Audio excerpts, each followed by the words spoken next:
Hey, would you just relax? Yeah, you. Yeah, I'm talking to you. You in the crowd over there. Would you just relax? Holy.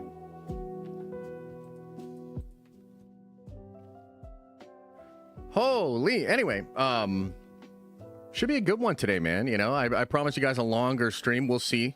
We'll see how that goes. You know, I'm already upset. But we'll see. No, we got some stuff to go over today. There's some actually kind of shocking Superman stuff. I don't know what to make of this, man. And you know, I think right now there's a lot of conversation revolving around Superman, the box office, you know, first of all, just in and of itself, but also compared to Fantastic Four. Wow, there's some crazy stuff being said out there. So I'm going to go over that, talk about the box office a bit there.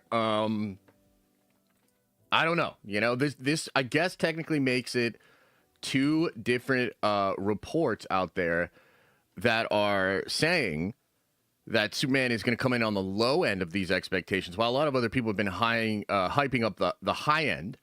So we'll get into that. You know, we'll talk a little bit about that. I still think it's going to do pretty well overall, but there's some weird stuff going on, man. So I'll explain it. We'll get into that. Let's see here. Oh, Phase 5 is officially over. Phase 5 is officially over. So I thought it would be kind of cool to rank all of the different phases. You know what I mean? Go over the different projects that were in each phase and sort of rank them. I think you might be surprised at where Phase 5 comes in at. Not good. I'll tease that. Not good. But yeah, so I thought that could be kind of interesting. We can get into that a bit. Lucasfilm is apparently planning a full Indiana Jones reboot,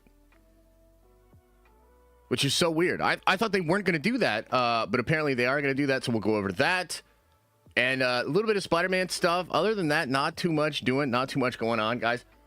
I don't know. It's felt to me like it's been a little bit of a slower news week, but then again, maybe that has to do with, you know, I didn't watch Ironheart, and I'm not really interested in engaging in any of the conversations around Ironheart, so maybe that's a little bit why. But other than that, man, I thought it was kind of a lighter news week this week. And obviously tomorrow is Fantastic Four, or tomorrow's Fantastic Four. Tomorrow's the 4th of July.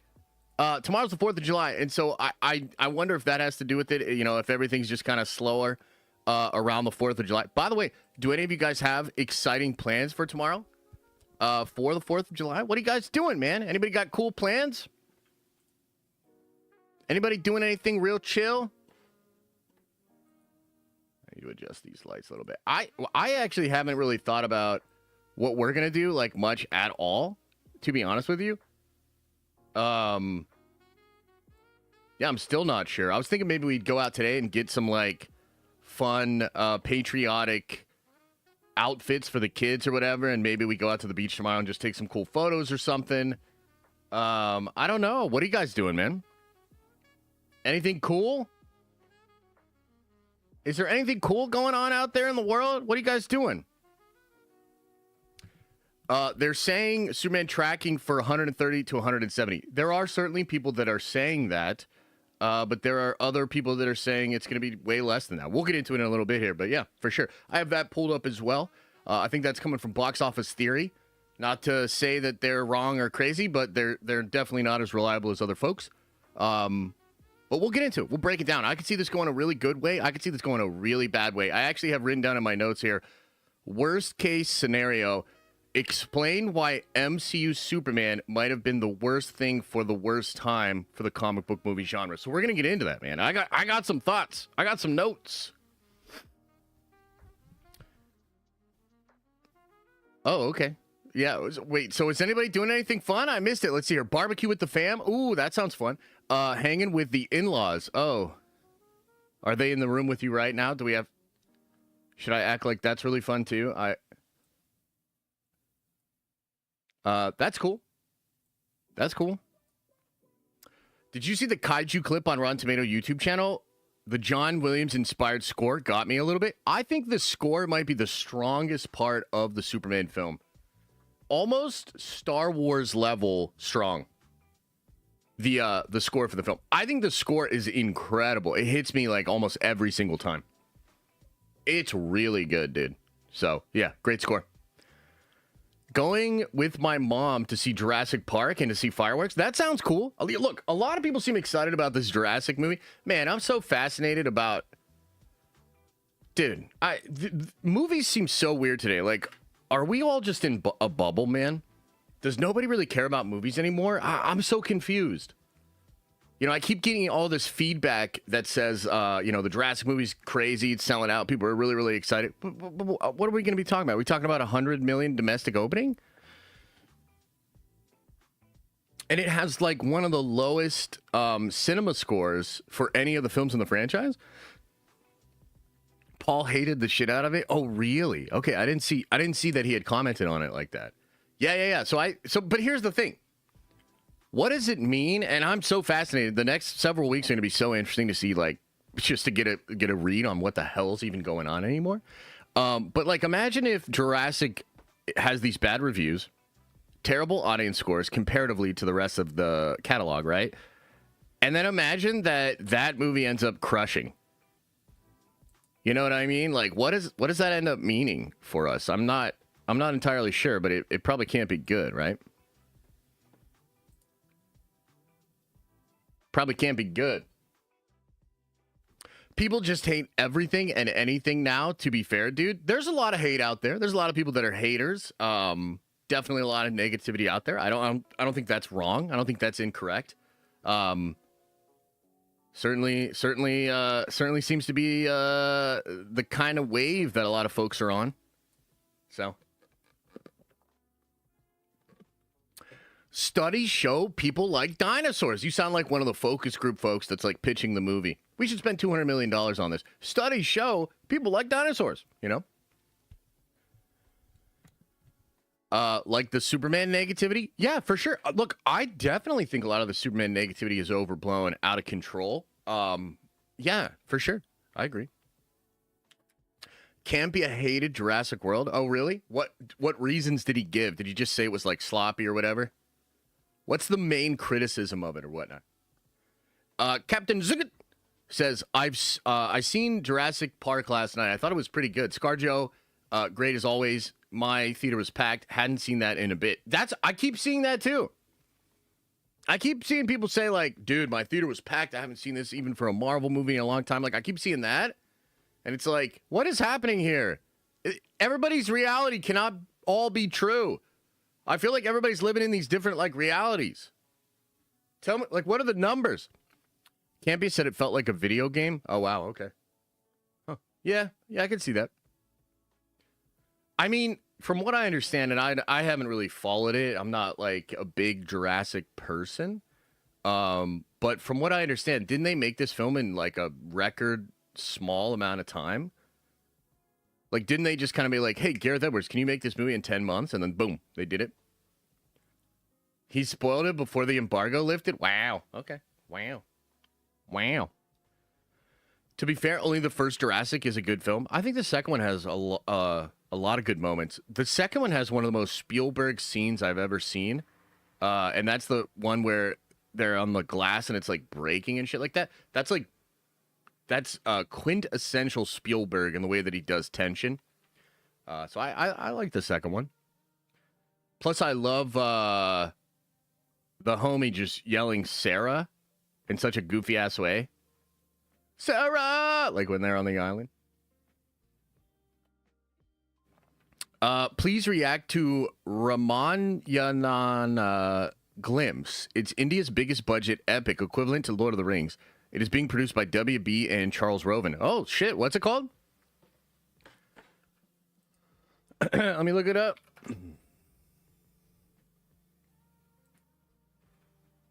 Ramayana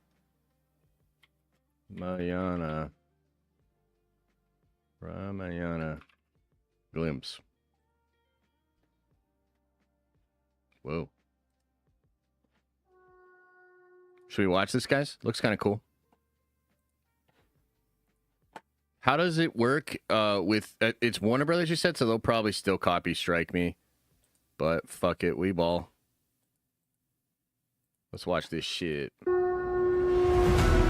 एक सच्चा वीर जो अधर्म को नष्ट करने वाला, जो न्याय और धर्म की रक्षा के लिए अपना सब कुछ न्योछावर कर देता है। So why doesn't it have closed caption for English? I don't understand. It's got Hindi closed caption? Yeah. Not right. Yeah. 6 hours ago. Use headphones for better. Is this in English?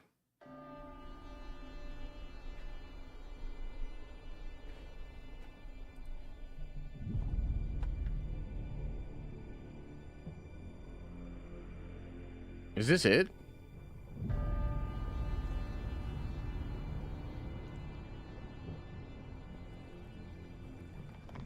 Going to see Superman at night? Cool. Shiva. Hang on. What is this error? YouTube is not receiving enough video. Bro, what the fuck? Just figure it out, YouTube, you stupid ass thing. That's fake? Alright, brother. Well, I'm not gonna react to this shit then. I'm sorry. Like, if I can't just find it easily, yeah, sorry. Sorry, not gonna do it. Yeah.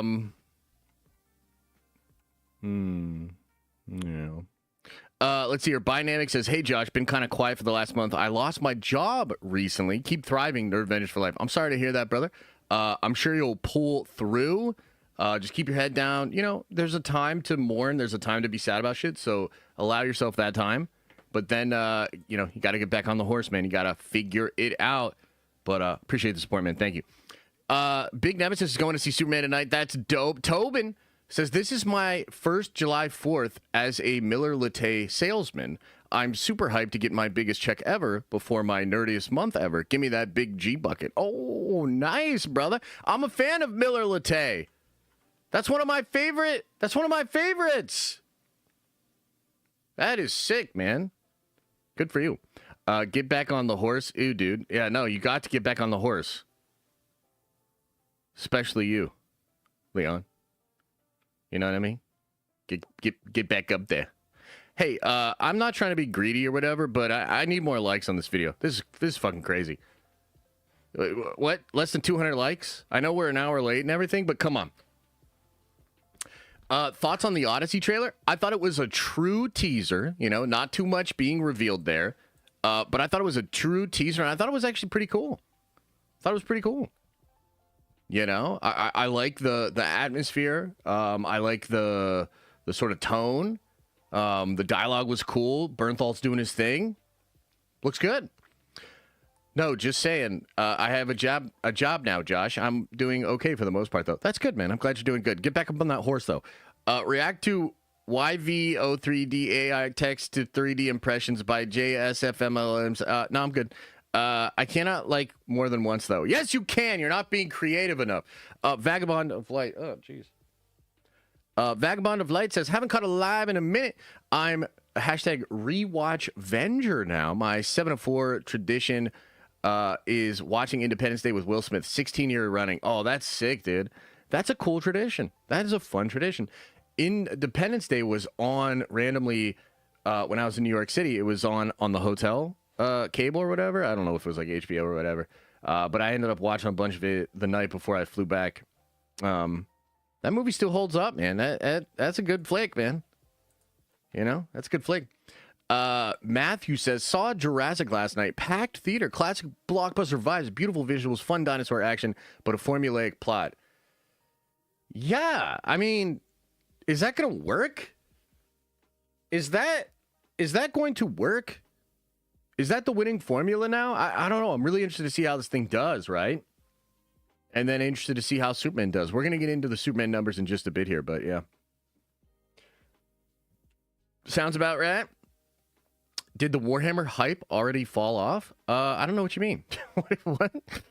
C-Dub says 5 years of prime nerd vengeance, taking the fam to Lake Ozarks at noon today. Gonna pop off some fireworks, grill some burgers, catch some fish, and play some Dune. Let's fucking go. Oh, that's awesome. What Dune? Are you playing the MMO or like is it a board game or some shit? What are you playing?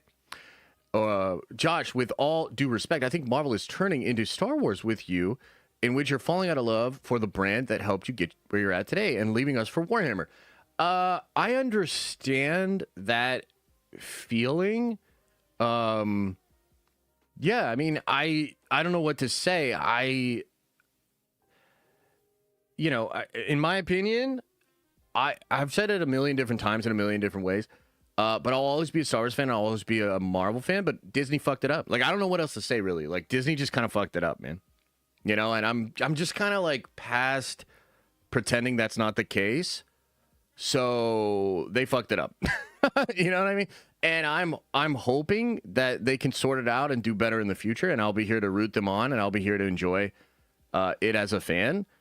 But yeah, no, I mean, I'm all in on Warhammer. I absolutely love Warhammer. But I think even if you don't like Warhammer, or you feel like, oh, he's doing this or like whatever, don't you like at some level just want me to be happy? Isn't that a thing? Like, couldn't it be more like, oh, he's leaving us for Warhammer, but at least he's happy? I don't know. Couldn't that be a thing? Whoa, you saw Akira in theaters? That sounds incredible, man. I just don't want the channel to end. Oh, it's not going to end, man. I'm going to be here 4 days a week streaming. Tons of videos on the main channel, tons of clips. I'm still the Den of Nerds. You know what I mean? I'm still the Den of Nerds. The Den of Nerds is not going to go anywhere unless the Warhammer stuff like pops off in a crazy way, and then I'm fucking out. I'll be like, peace, and never stream again. No, I'm just kidding. I'll still stream. Yeah, it's going to be fun. 4 days? Yeah, 4 days a week, man. That's what we're doing. It was because of Dune that I got somewhat interested in Star Wars and started animating series, because I never watched those even after being a longtime fan of the movies. Oh, okay. Interesting. Hope you and the fam enjoy the 4th. Kick back and relax with an ice-cold beer-o. Much love, y'all. Happy Independence Day. Yeah, thanks, man. Again, we don't even know what we're doing. I've been just working so much, man. It feels I'm grateful to have taken the Fridays off. I know NNR hasn't really launched. We did like one episode and it kind of sucked ass. And I'm still trying to formulate that and figure it out. But not going to do it tomorrow. And I'm actually kind of grateful that tomorrow's the 4th. It'll be nice to not have a stream scheduled and have the 4th going on. I'll probably work a little bit because I'm a psycho. But then just kind of relax. Maybe watch some movies, go to the beach. Celebrate with the family a little bit, Justice Clemente with a $50 holla. Holy, brother. Thank you, man. That's generous. Says, hey, Josh, love the channel. Just wondering if you think Superman isn't a smash hit. DC could never really get off the ground fully, especially when looking back at the MCU and Feige talking about how important Iron Man's success was. And just wondering if you think Superman isn't a smash hit. DC could really get off the ground. Yeah. So the one thing I would say, and I think it's an appropriate question, right? And we're about to find out, and we're about to find out together. I mean, we're going to speculate today about the box office. Next week, like, I'm going to see the movie on Tuesday, right? And so Wednesday, I'll talk to you guys about how I feel about the movie. And I might even have, like, a better sense of how I think the film's going to do based on if it's good or not. We've talked about this before, but I think word of mouth is really important for this film. But to be completely fair to Gunn and to DC and Superman, it is completely possible that we have just entered a new phase of this industry. You know what I mean? Streaming might have really just fucked the theatrical experience. And so it's kind of unfair to judge Superman. Like, so let's say Superman only makes like $500 million.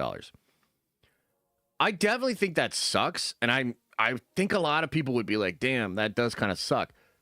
But at the same time, like, is that just what it is now?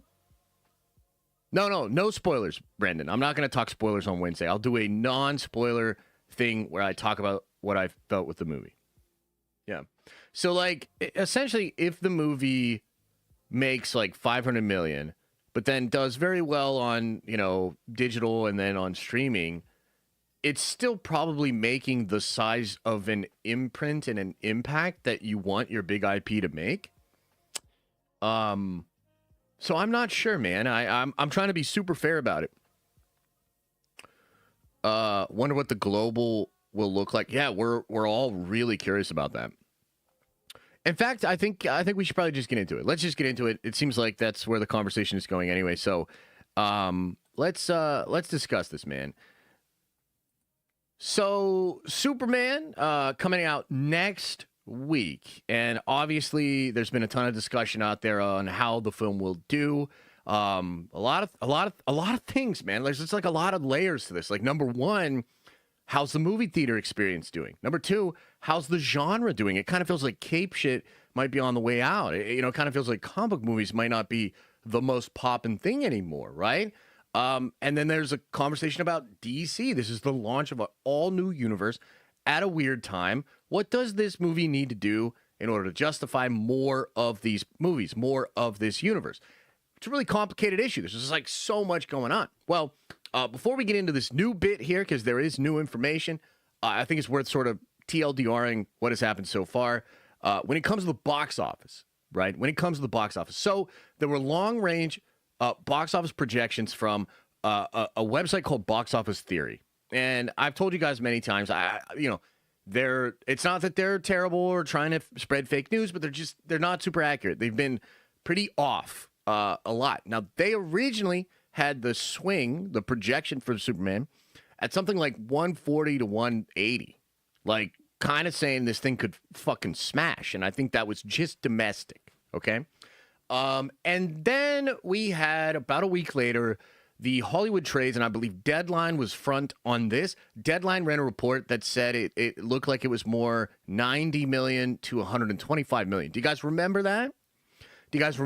Now, the reason that's important, that's worth mentioning, is in that Deadline article, okay, they're very explicit on how they got to that number, okay? So Box Office Theory is like 140 to 180. Then Deadline comes in and says, actually, it's looking more like 90 to 125. That's a massive downgrade. What they said in the Deadline article was they had spoken to actual distributors, okay? Box office projection, and including Box Office Theory, works off of data collected on social media, data that's shared via ticket sales, pre-ticket sales, and a lot of models. They build models, and they come up with these projections. They're wildly swingy, right? And I would say in the last year, maybe the last 2 years, they've been less accurate than ever, let's say it in a nice way. Like, they've been pretty off. Now, that is, of course, also because the industry's changing a lot and whatnot. But that is what it is. No, you're not going outside. You better relax. I'm in the middle of a goddamn segment, Luke. Come over here, Luke. Just chill. Come chill and talk about Superman, dog. Goddamn. Okay, so that's where it's at. The Deadline article said when we spoke to actual distributors, people that would actually sell the thing and see data that's maybe not available to the trackers, they massively downgraded how Superman would perform, okay? But that was kind of like a lone voice in the room. And other Hollywood trades, including the Hollywood Reporter, came out and actually said, no, we're sticking by our original thing of 140 to 180 or whatever, okay?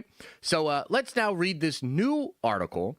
It says here, rumor, Superman ticket pre-sales have slowed as 100 million opening or less looks increasingly likely. What? While some estimates for Superman's opening have pointed to it opening as much as 200 million, it appears not even the Man of Steel will be able to shrug off apparent superhero fatigue. Oh no! Superman director James Gunn and his cast are currently touring the world to promote the first DC Studios movie, and it will pay off when the reboot opens in North America. But will it pay off when the reboot opens in North America next week?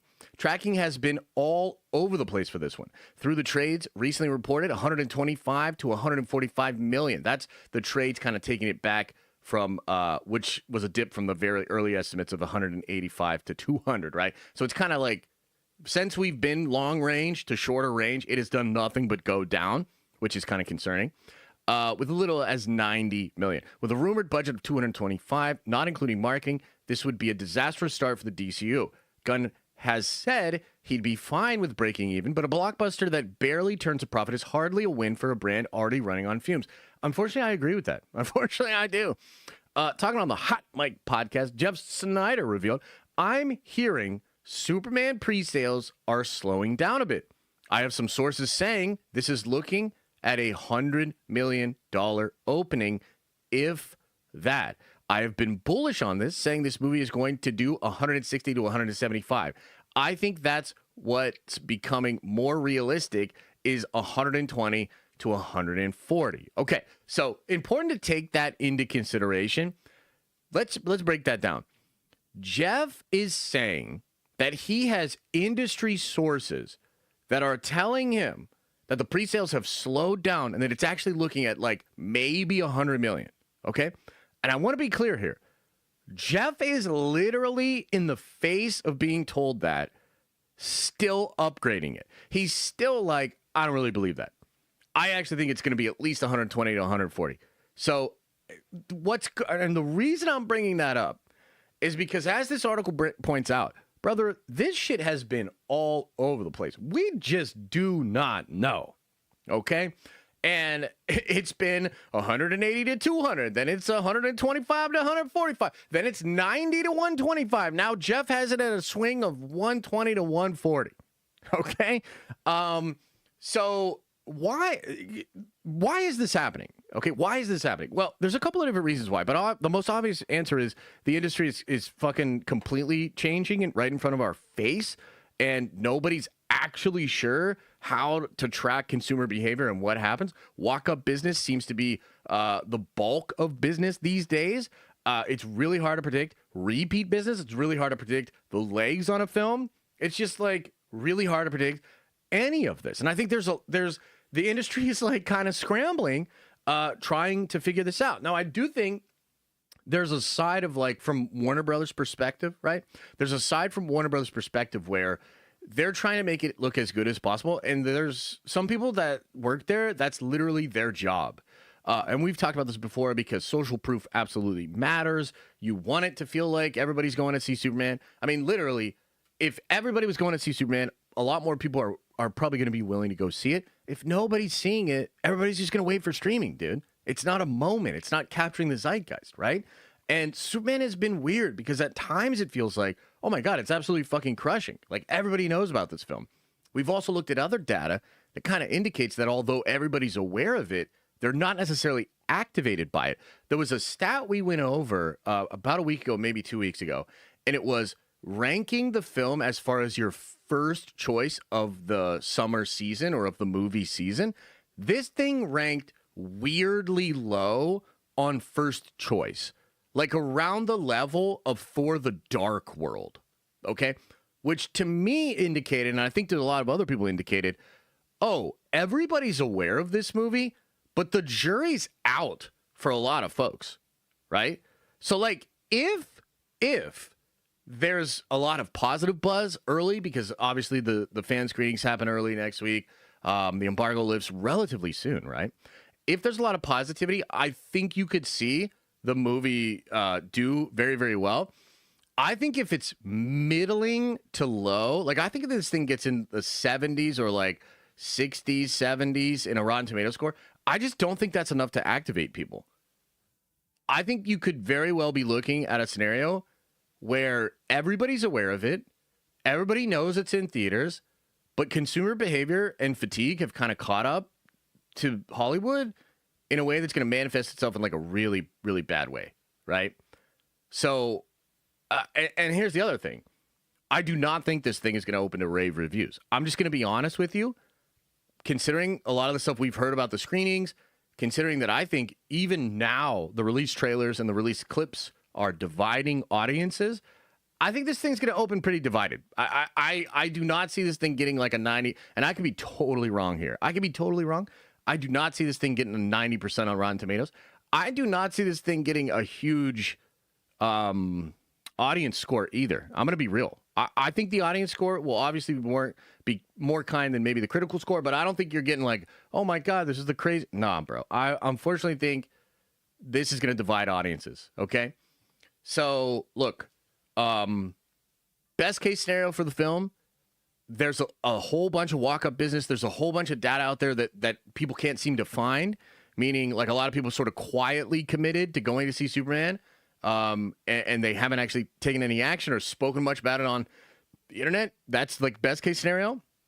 I think if it comes out to like, if this thing comes out and people really talk about it like they did with Top Gun Maverick or like Barbie or Oppenheimer or something, like if it gets that kind of acclaim and becomes an experience, hell yeah. Like this thing could soar, you know, and I still think 150 million domestic opening is possible, okay? But I do have to sort of say, I do have a doomsday scenario here, okay? And I was actually up last night. I actually did not play Warhammer last night. I know a lot of you think I did, and that's why I was late today. That's not what happened, okay? Had a little thing this morning, and the family thing. It's all good, though. But I was actually staying up. I was like, I couldn't sleep very well last night, and I was thinking a lot about this, right? Because, frankly, when I saw this headline, and look, the headline's a little baity. Like, even Jeff doesn't really think the thing's going to dip to 100, right? The headline's a little bit baity. But when I saw this headline, bro, I started to have a panic attack, okay? Now, don't get me wrong. Like, you guys know how I feel about Gunn, and I definitely want to get that $500 from Brandon Davis. But it is absolutely not good for me or for nerds if this movie does terribly. Like, let's just be real. Can we fucking admit that? I know some of you really badly want this movie to fail. I am not one of you. I do not want this movie to fail. That would be terrible. And unfortunately, I have to say, I could see a scenario here that's kind of like a doomsday scenario. You know what I mean? Like a doomsday scenario. And not like the movie Doomsday, but like this spells doom for the genre. Okay? And I need to explain this. So hear me out on this. It is possible that a Marvel or an MCU Superman might be the exactly worst possible thing for the genre at this time. Okay? And what I mean is, I think Marvel itself is largely responsible for fatiguing the audience and for kind of becoming a parody of itself. And a lot of its like go-to things are not clicking with people anymore. And in fact, I feel like they're having the opposite of reaction that they used to have, where people are cringing, people are like getting a little uncomfortable by this stuff. Like the Marvel formula has been beaten over our heads so much over the past few years that even people that love it, that might even make a living off of talking about it, are bothered by it. Okay? Well, what do we think will happen if the other superhero thing, the new superhero universe, is essentially all of the worst parts of the Marvel formula copy-pasted onto the DC universe? If Gunn truly made Guardians of the Galaxy Superman at a time when comic book movie fatigue and generally MCU fatigue is at an all-time high, you know, David had a comment the other night when he was promoting the film, and he said he thinks this will be a renaissance of the comic book movie genre. I got to tell you, I'm getting a little worried that it's the opposite of that, that this could actually be the death nail. Because I'm starting to get to a point where, like, dude, if this movie fucking bombs, and if it bombs, and if it doesn't just bomb, but it bombs in a way where everybody's like, oh, it's Marvel, Superman, they're all the same, fuck that. Oh my God, that'll fuck Fantastic Four. That will fuck the Fantastic Four movie. That will do literal damage to the entire genre. Okay? Now, I hope that's not what's happening here, man, but I'm starting to see a sort of perfect storm. And this was why, like, I never loved the idea of just doing Marvel Superman. You know what I mean? But I damn sure don't love it at a time when people are sick of Marvel. It was already a bad idea when Marvel was working. This could be really fucking bad, okay? So again, I'm not necessarily predicting that. I really hope that that's not what happens. But as I was lying awake in bed last night, I'm literally lying awake in bed thinking about, like, oh my God, we could actually be cooked. I have to pivot into Warhammer even faster because Superman might not even make $100 million, and they made Guardians of the Galaxy Superman, and now everybody's just fucking over everything. Oh my God. That's a doomsday, brother. Like, that would be devastating. And frankly, it would all be James Gunn's fault. You know what I mean? Like, that would make Gunn the ultimate villain. The person that destroyed the genre when it was at its most fragile. So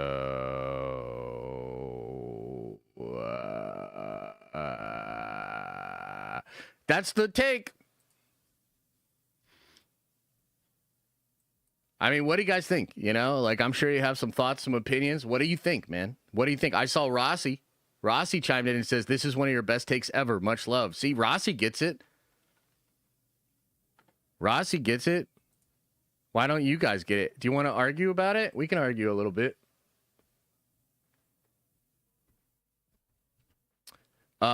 It's also Kevin's fault for not taking initiative in making slop content. You're right. You're right. Pains me to say it, but those two fucking guys might be on the Mount Rushmore of destroying the genre.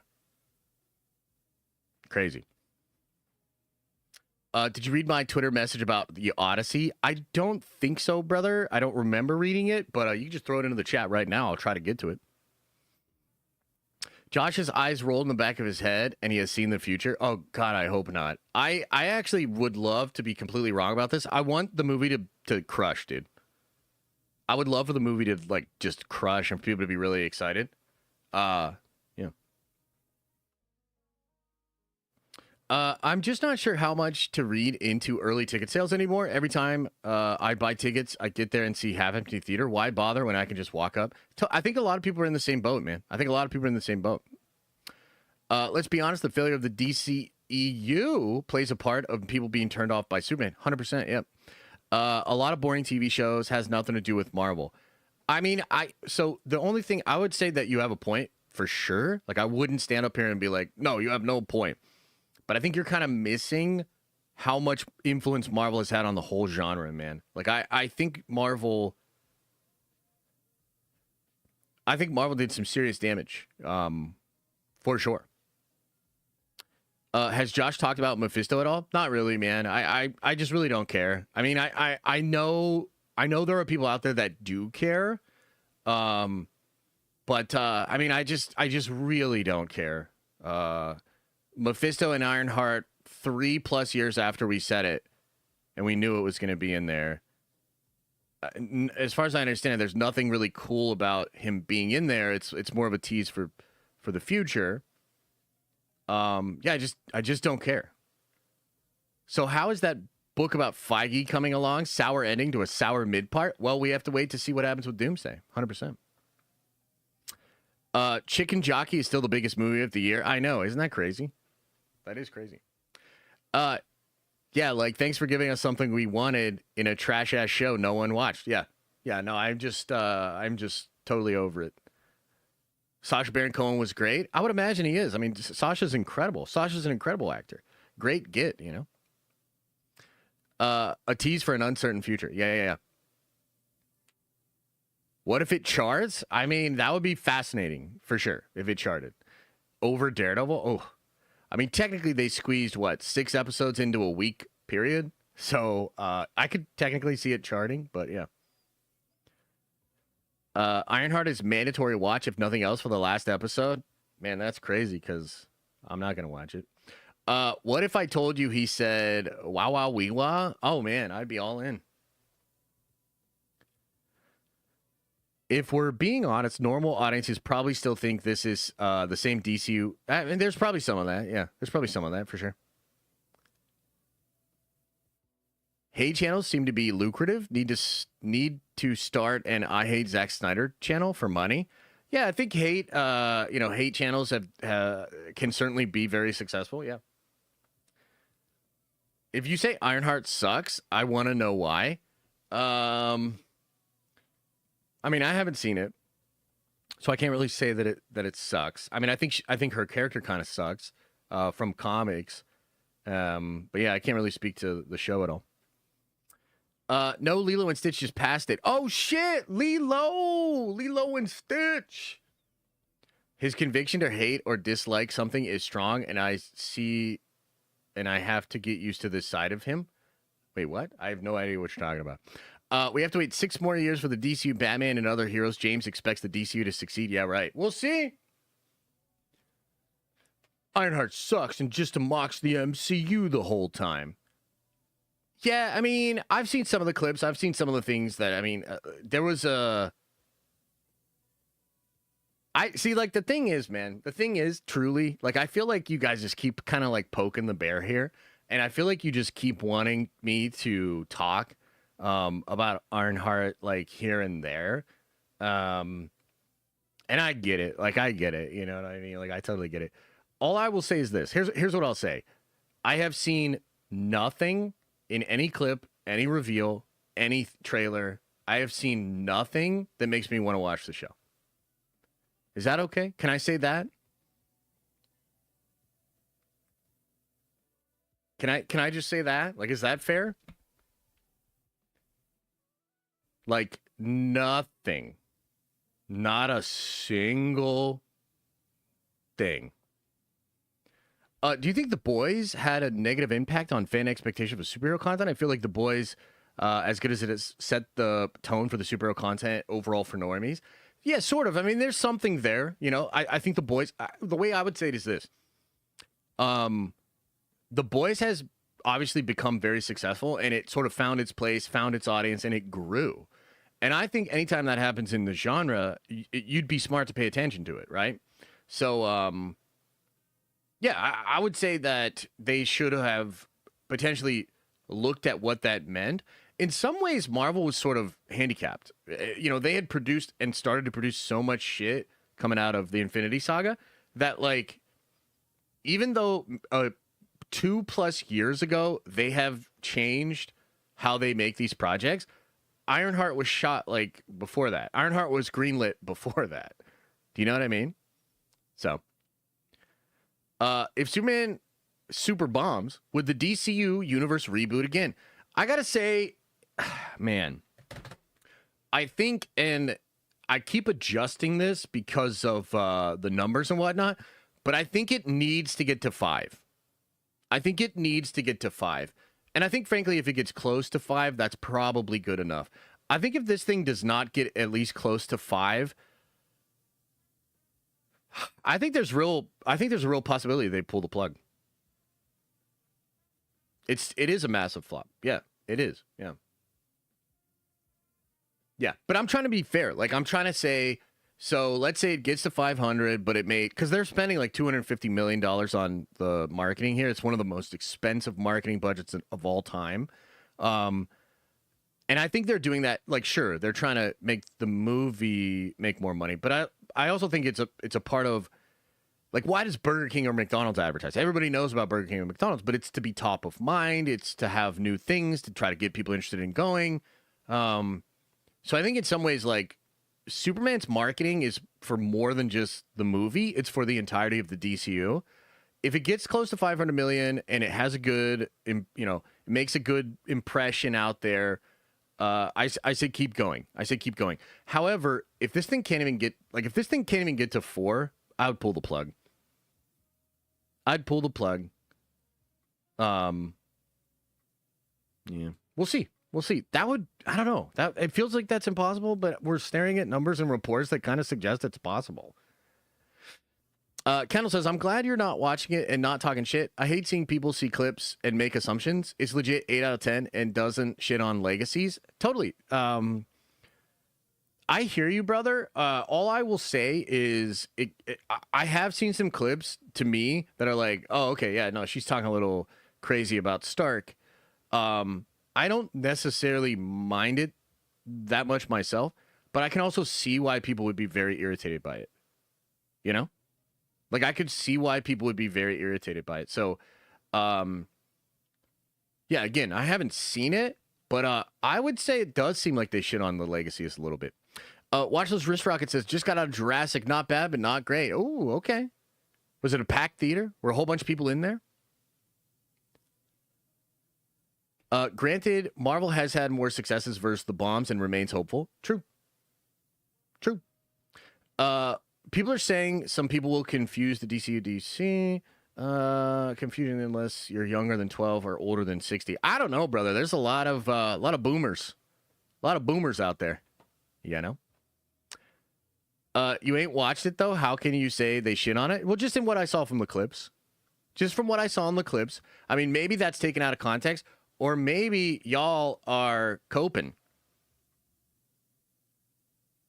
It's a real-world conversation? Okay, but see, again, like, I'm so disinterested in talking about this that I'm just going to say this.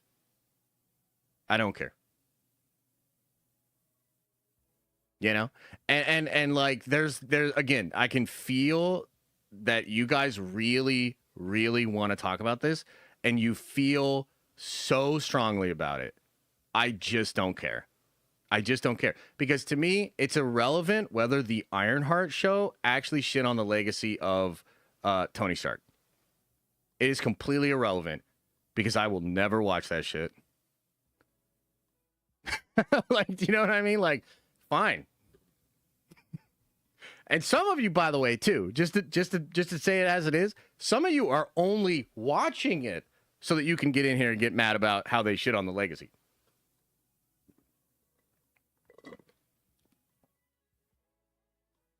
Hey, look, you do you. It's all good. And I'm not trying to be rude. You know what I mean? I want everybody to feel seen. I want everybody to feel validated. I just really don't care. You know, like I just really don't care. Talk about Warhammer? I would love to. But first, let's talk about Ironheart real quick, okay? So, with Ironheart, the latest and greatest MCU show that everybody unanimously loved, we have something quite interesting. We have the end of Phase 5, ladies and gentlemen. The end of Phase 5. And I thought it would be kind of fun. I thought it would be kind of interesting to go over all of the phases and rank the phases, okay? Let's rank the phases. By the way, out of curiosity, do you have a ranking for the phases? We just got done with Phase 5, right? 5 phases of content. And I'll go over the different projects that were in here. I'll give you my take on it. Because, you know, we thought, for me, I was like, oh, damn, Phase 4 was pretty bad. Phase 5, though, damn, like that shit was maybe even worse. So, what do you think, chat? How would you guys rank the phases? What's the best phase? What's the best phase of Marvel so far? So let's go over this. Phase 1 went from 2008 to 2012. It started with Iron Man. Then we had Incredible Hulk. Then we had Iron Man 2. Then we had the first Thor. Then we had Captain America, the first Avenger. And then we had The Avengers, which I don't know the last time y'all have seen The Avengers. It's incredible, man. Great fucking movie. Obviously, Phase 1, I think a lot of people like. I would say the 2 weaker movies are Incredible Hulk and Thor 2. For some people, like, because Captain America, the first Avenger, didn't really perform all that well. And Thor, like, does it all right. I love Kenneth Branagh, but it's very Shakespearean, and they kind of changed Thor a little bit as well. I would say a lot of people kind of talk shit on the first Avenger, the Hulk, and Iron Man 2 for sure. I personally like all of these movies. Incredible Hulk is a little bit weaker. Iron Man 2 is a little bit weaker, but I like all these movies, and I thought the Avengers film itself was such a strong end cap. That I love that phase. Next up, obviously, you have Phase 2, which begins with Iron Man 3. Oh, man, that's a tough watch for me. Thor: The Dark World. Oh, man, that's another one. It's kind of booty cheeks. Captain America: The Winter Soldier, though, in 2014, probably to this day, best movie they've made in the entire catalog. You know, so major points for having maybe the best movie in the catalog in the middle of a pretty shaky phase. Guardians of the Galaxy, a film I did not initially like, but now I think is absolutely incredible. Maybe in my top 5. Masterpiece. Love the first Guardians of the Galaxy. The best one in that trilogy. So you kind of have 2 super big bangers. Then you have Age of Ultron in 2015. Controversial movie. You know, I think, you know, looking back at it, I remember a lot of people being super hard on that film. And does it stand up to Avengers? Not really. You know, Avengers is so much more complete. But I love Age of Ultron. I think in retrospect, it's very strong, especially when you think about some of the Phase 5, Phase 4 stuff. And then Ant-Man, a really good Marvel movie that I don't think gets enough shine, man. I think the first Ant-Man is fucking incredible. And again, one of those movies that I think looks better and better. Unfortunately, the more we get into some of the slop that we have nowadays. So that was Phase 2, 6 projects in both Phase 1 and in Phase 2.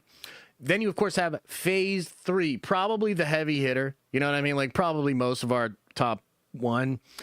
Starts with Captain America Civil War. What a goddamn banger. Doctor Strange, the original Doctor Strange. Oh, my God. It's so fucking good, bro. Underrated. First Doctor Strange should be in your top 5. If it's not in your top 5, you need to go home and watch Doctor Strange right now. Wait, you want to see these on the screen? I'm just reading them off of this list here. But, yeah, if you want to see them, that's fine. It's Chat GPT, okay? Don't fucking at me, bro. I use, you know what? I use AI all the time. Okay, you know what AI doesn't do? Argue about the same shit since 2016 in my chat all the time. Okay? So why am I pro AI? Think about it. All right, anyway. Phase 3. You then have Guardians 2. To me, this was a pretty big disappointment. However, I actually like it a little bit more nowadays. It's aged a little bit better for me. But, dude, Guardians 2 was a big letdown for me. However, I think Homecoming is like, dude, I have Homecoming high in my list, bro. Homecoming is incredible. I don't think it gets enough credit. Ragnarok, amazing. Ragnarok, so fucking good, man. Black Panther, underrated. I used to think Black Panther was overrated. Black Panther is underrated, man. Like, underrated, for sure. Infinity War, what is there to say? I mean, fuck, that's a great movie. Ant-Man and the Wasp, actually pretty good. Captain Marvel, better than most people would give it credit for. I really wish Brie Larson would just have kept her mouth shut. But Captain Marvel, in and of itself, as a movie, not that bad. Y'all are crazy. Avengers Endgame, absolutely fucking incredible. And Far From Home, so good. I think, for me, Phase 3 is the best. Phase 3 is number 1 for me. I'll just spoil it right now. Phase 3 felt like a sports team that brought on all of these heavy hitters, and they don't gel for the first couple of seasons, and then it just clicks. Phase 3 was a generational run. They were firing on all cylinders. Everybody was clicking. Everybody was having a good time. Phase 3 was like the 92 Bulls, the Dolphins in 78 or whatever. Like, Phase 3, if you don't have Phase 3 at the top, man, I just don't know. Okay, now let's talk Phase 4. Now, another thing I want to point out here. So you have 6 projects in Phase 1. You have 6 projects in Phase 2. You have 11 projects in Phase 3. Okay, so it starts to ramp up. During their best shit, it starts to ramp up.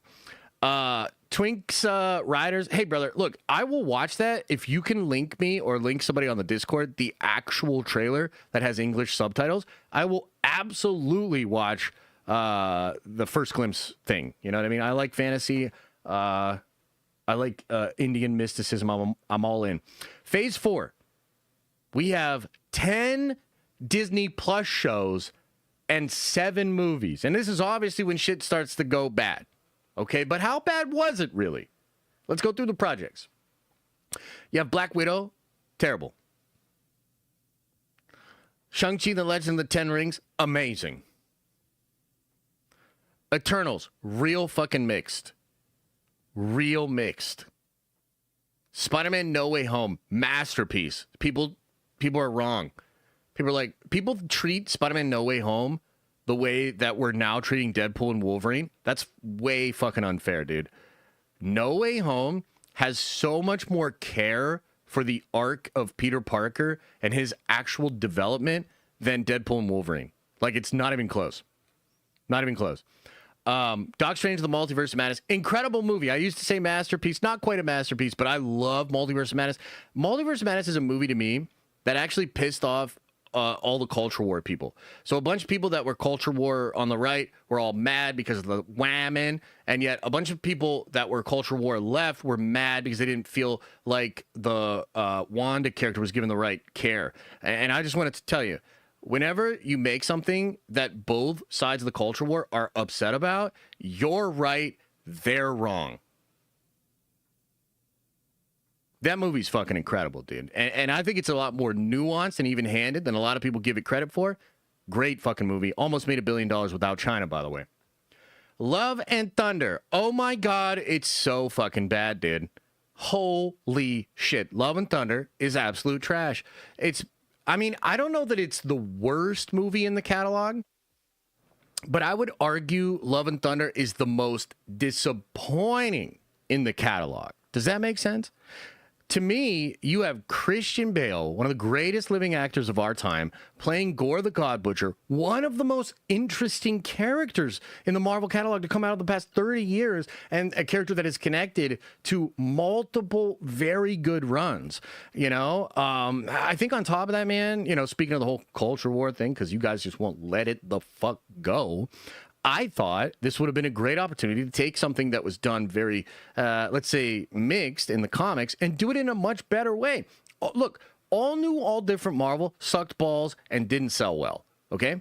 But I always thought that maybe Marvel Studios could take those concepts and ideas and literally do them better. Because to me, I don't think the problem with those ideas are like the inherent nature of wanting a female Thor or like wanting Jane Foster to get some shine, doing something complex there. Like, I've never been that guy that's like woke equal bad. I think you can do something woke and it's really fucking good, like Jessica Jones season 1, right? So to me, when I look at Love and Thunder, I saw the potential for because I was hoping at the time, frankly, that they'd handle it in such a way that it would sort of quiet that conversation and allow everybody to come together and just enjoy it. And they did the opposite of that. They actually made it so, I think it's so silly and so safe that it just ends up feeling like complete total goobly glob. I think Love and Thunder is the most disappointing in the entire catalog. Then you have Wakanda Forever, which I would say there's two things going on here for me with Wakanda Forever. On the one hand, it's actually competently made and it's doing what it wants to do. The film's really sure of itself. And in that sense, I think it's actually competent. It's far more competent than Love and Thunder. It's more competent than the Eternals. It's more competent than Black Widow. Coogler is a very competent filmmaker. However, the problem for me is there's just some considerations here that hold it back. I've watched it once. I will never watch it again. I will never watch it again. And I just can't. I can't engage with the trauma of Chad's actual death, being put into this universe. No T'Challa. I just can't fuck with it. On top of that, don't really like the weird stuff they were doing with Namor and Shuri. Don't love how his mom gets killed as well. So I can give it its flowers, recognize it as a competent movie, and also just kind of reject it as a fan. I just can't fuck with it. So yeah, not really feeling it. And on top of that, as all of those movies were coming out, we had all these shows, right? And so it's kind of a new thing as compared to all the other phases, right? So you have WandaVision, really good show, terrible ending, I thought. Terrible ending. Falcon and the Winter Soldier, terrible show. Loki season 1, absolutely fucking incredible. What If, really good, but a mixed bag. Hawkeye starts strong and then dissolves into total goobly glob. And that's the same thing that happens in Moon Knight. That's the same thing that happens with Ms. Marvel. That's the same thing that happens with She-Hulk. That's the same thing that happens with Werewolf by Night. And I also just want to say that there's a whole bunch of people that are because we just had this fucking argument in the Discord, look, I'm a peaceful Pollock, man. I'm all the fucking Zen vibes and we're just chilling and keeping it moving. But there was a member of the community, I know you're here now, that was sort of trying to act like, I have no idea why people are concerned about a girl boss Sue. Well, allow me to just point out that in the year 2021 all the way to the year of 2022, you had 9 projects, right, where Loki, have a female Loki that's way more capable and badass than Loki. In the What If show, you have Peggy Carter. In Hawkeye, you had 2 of them. You had Yelena and Kate Bishop. In Moon Knight, you have the scarab fucking lady who randomly became I don't even know. So goddamn ridiculous. Miss Marvel, actually the one that's probably the most acceptable. And probably the best one. And then you had She-Hulk. Bruce, I know you tried to kill yourself. You're the only Avenger that is on record talking about their Suicide Squad. I know that you're my cousin, and I know you were abused as a boy. But guess what? I am whamming. I'm better than you. So, and then Werewolf by Night. Frankly, you get a little bit of that energy in Werewolf by Night, too. So I'm just pointing out that it's possible... Kaylin, it's possible, brother, that maybe some folks actually do have a reason to be concerned about Sue in the Fantastic Four. That's all I'm saying. You know what I mean? Like, that's all I'm saying. I'm not trying to call Kaylin J out, you know what I mean, or anything like that. But yeah. Okay, so then you have Werewolf by Night, Guardians of the Galaxy special. So let's go in reverse order here. The Guardians of the Galaxy holiday special is incredible. It's one of my favorite things that Gunn has ever done. I watch it every holiday since. I think it's awesome, dude. I think he fucking nailed it. I don't even understand how he did it, but it's so good. Werewolf by Night is actually incredible. I loved Werewolf by Night, but it's just so unfulfilled. Where are they? 2022? Okay. She-Hulk, terrible. Miss Marvel, not bad, falls apart. Moon Knight, not bad, falls apart. Hawkeye, not bad, falls apart. Same thing with all those other ones. So pretty mixed bag here, okay? Now let's talk about Phase 5. You know, the one that just ended with Ironheart, which we all love. Ant-Man and the Wasp: Quantumania. A movie that made me envious of Daredevil. Think about it. Guardians of the Galaxy Volume 3. Surprisingly incredible. The Marvels, so bad that I try not to talk about it. Deadpool and Wolverine, absolute slop cameo fest bullshit that was somehow still enjoyable because of basically all this shit. Captain America, Brave New World, worse than Quantumania. Thunderbolts, one of the best movies Marvel has made ever that nobody went to see. Secret Invasion. They probably should have ended the whole universe after this. Loki Season 2. 4 episodes of okay, followed by Waldron's original ending that's executed pretty well. What If Season 2? Fucking terrible. Echo. Surprisingly good until it becomes the worst finale I've ever seen in my life. I felt stupid and ashamed after I watched that episode. X-Men 97. The best thing they've made probably since Winter Soldier. And then they fired the guy that made it. Agatha All Along. Surprisingly good. Competently made. And now Jack Schaefer's going to do something at a different company because she's like, fuck Marvel. Daredevil bored again. The thing that fucking broke me. Ironheart. I'll never watch it. Zombies. I'm out. And then we have the Fantastic Four. That's actually in the next phase. So, let me try to rank this. I would rank Phase 3 in my number 1 spot. I would rank Phase 1 in my number 2 spot. I would rank Phase 3 in my number 3 spot.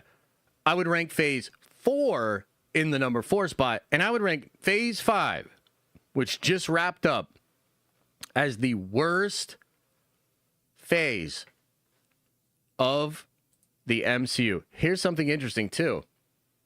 Now that Phase 5 is over, it had the weakest box office performance of all the MCU phases. Thoughts?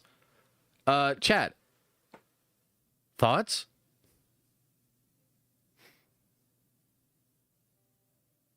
I think you said Phase 3 twice. Oh, okay. So Phase 3 is number 1. Phase 1 is number 2. Phase 2 is number 3. Phase 4 is 4, and 5 is 5. Yeah. Yes, Fantastic Four is the start of Phase 6. Absolutely, yeah. Pack it up. Yeah. So, I mean, you know, sometimes I thought this would be kind of fun, right? So I thought this would be kind of fun. I hope we had some fun while we were doing it. But I also thought it was kind of an interesting way to explore and sort of show you guys why I'm hard pivoting into Warhammer. What the fuck are we doing here anymore? Hello?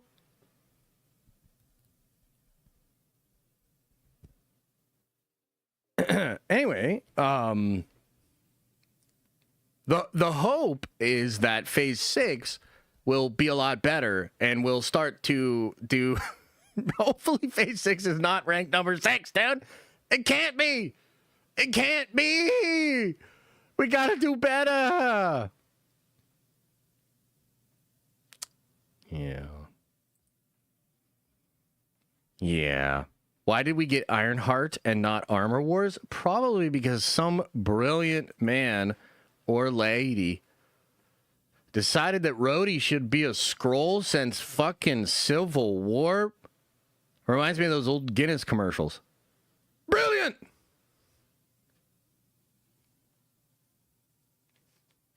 Like, they won't bring T'Challa back, but they'll make Tony Stark's black best friend who comforts him at the end of Endgame a lizard-loving alien.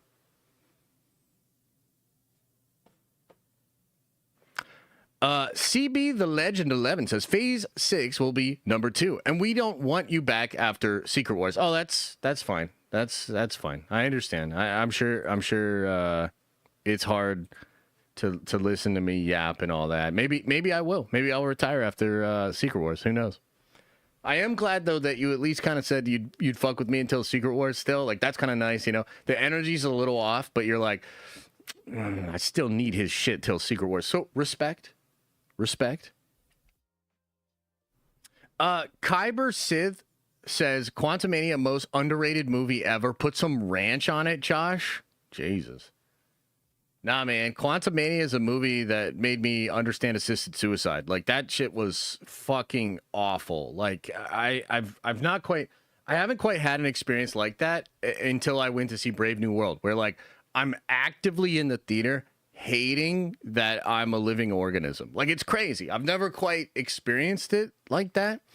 But yeah, and that's also why I love Thunderbolts so much, because Thunderbolts, like, I was able to break out of that. Like, I actually really fucking enjoyed Thunderbolts.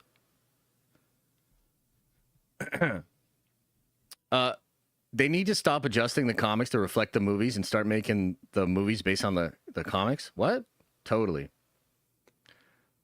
Kang broke season 4 and 5 with his meddling. Oh, man. Callisto! Thank you for the 10 spot. Says, do you see a specific commonality between all of the Phase 3 projects, or is it just a number of different elements with no rhyme or reason? Commonality with Phase 3. Let me see what you're saying here. With Phase 3. Commonality. I feel like I'm going to sneeze. Hang on.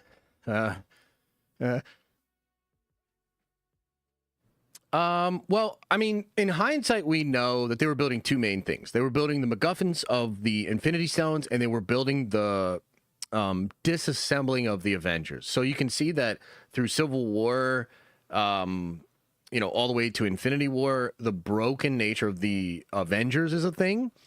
Doc Strange deals with the Time Stone. Guardians of the Galaxy 2 deals with just ego, right? It doesn't deal with a Infinity Stone, I don't think. Homecoming deals with the fallout of Civil War and the continued fracturing between the sides of the Avengers. Ragnarok deals with Hela and sets up Thor and Loki for some really interesting arcs that happen in Infinity War. And then Black Panther's kind of on its own. So, yeah, I don't know. It's kind of like wild when you just look at the names. It's like, how did this even really work together? But yet it does, and it works together so well. And it seems like they were able to do stuff that really drove things forward and then set up other players on their own still. Like that Doc Strange movie, it's so fascinating to me that movie does as well as it does, right? But it's really good. It's really good. Yeah, that's an interesting question. I don't know. I don't know what to tell you. Guardians 1 explains the stones, Thanos in 1, 10 out of 10 movie. Infinity Saga needed that movie. Yeah, that's facts. Yep, that's facts. Kaylin J says with a 10 spot, I can't call F4 girl boss until I see the film. But I get why they're trying to appeal to all demographics. We need women doing cool shit, but also more male energy. Yeah, I think that's fair, man. I think that's fair. So I will tell you this. Ramayana is not English subtitle yet because it's the first glimpse. Shows how the movie looks with no dialogue. All right, well maybe I'll watch it in a second here, man. Well, we could try to watch it. Can you send the link into chat? So let me just say, and again, like I kind of find this conversation to be pretty tiring, right? But so we've been rewatching a lot of Alien movies. Right. We're really excited about Alien Earth. I love Noah Hawley, man. I think he's just so fucking brilliant. And I'm really excited that he's getting his hands on the Alien franchise and really pushing that forward. On top of that, what they've been doing with the Predator series since Prey, which, like, man, this really cuts to the heart. I think this discussion will actually cut to the heart of this whole girl boss woke, conversation, because you got to remember, guys, and I'm not trying to call anybody out, but I think if you're being honest with yourself, Prey was a movie that a lot of the anti-woke people got wrong, right? Like, they kind of tried to frame it as just like all the other female empowerment movies, or like She's a Mary Sue, or all this sort of stuff, and they just got it wrong. Like, number one, on a fundamental level, Predator was never about the strength or the gusto or the testosterone level of the characters being able to fight against the Predators. Like, even in the first movie, all the military dudes get fucked. It wasn't until he fights in the mud and uses his brain that he's able to beat the Predator, right? So, like, that probably should have been a red flag for people, where they're like, they're just copy-pasting what worked on the last series of videos for the last woke movie and just getting views, right? But at the end of the day, they did get that one wrong. I think you look at the success of Prey, and Prey was a very successful movie, the most successful thing on Hulu at the time, and obviously was so successful that it revitalized Predator. I mean, you're getting that Predator animation was fucking dope, dude. The Predator animation was so cool. Loved it. And at the end of that, they tie it to Prey. It's all canon. The guy's making another Predator movie that's coming out a little bit later this year, I think in November. So Predator, and off the back of that Prey movie, has really been revitalized. Okay, so you look at that movie and the coming projects. We're excited about Alien Earth. Elise has never seen the older Alien movies, so we watch them. Okay, and look, man, one of the things that a lot of these anti-woke people constantly bring up is Ripley. Okay, because Ripley is an example of a strong female character that everybody loved, and that all the guys and all the testosterone-filled dudes and the dude bros, the chuds, whatever you want to call them, everybody loved Ripley, okay? And they tend to make that comparison as sort of a way to shield from some of the criticisms that they just don't like women, because they're like, oh no, here's pointing out a version of a female character that I really like. Ironically, though, you can kind of see in the way that they didn't treat the Prey lady with those same optic, thoughts, that it's actually not that. Like, there is a little bit of bad faith there, but they do have a point about Ripley, okay? And as I started to, like, because we watched the first one, we watched the second one, and I think it becomes really clear in the second movie as to why Ripley is a character that was able to become a character that women and men both cheered for, okay? And one of the key reasons that I think this happens is, like, Ripley isn't a twat about being in a male-dominated environment. And she also does do male things in order to fit in and win some respect of her peers. So there's this really great moment where they get off the ship in the second film, and Ripley just wants to help. She just wants to do something. And she says, I can actually operate one of these machines. Now, this becomes brilliant foreshadowing for the end of the film where she has the fight with the queen. Get away from her, you bitch. You know, all that sort of stuff. But watch that scene closely. She's like, I can do this. And the vibe is like, everybody's like, okay, show us. And then she shows them. And the whole time her male counterparts are like kind of laughing about it. It's kind of like this cheeky thing. She's smiling about it because she knows in that moment she is sort of showing that she's not the stereotypical female. She's not bitching about it. She's not being a twat. She's literally just showing up, showing her competence. And the movie doesn't try to make it seem like this is something that needs to be fucking celebrated. It's actually something that they all reluctantly accept, meaning the obvious